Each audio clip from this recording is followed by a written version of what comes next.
Inyo ang hunas talaga. Yan. Yan, sobrang lawak, 'di ba?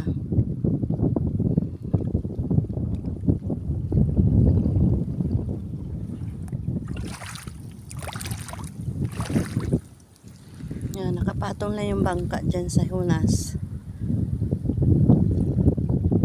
Diba? Yan. Maraming tao.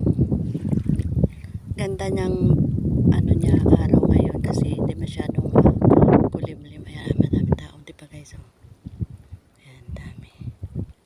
Ayan, dami nangunguha. Ayan, see you guys. Ayan, ang lapad siya talaga guys.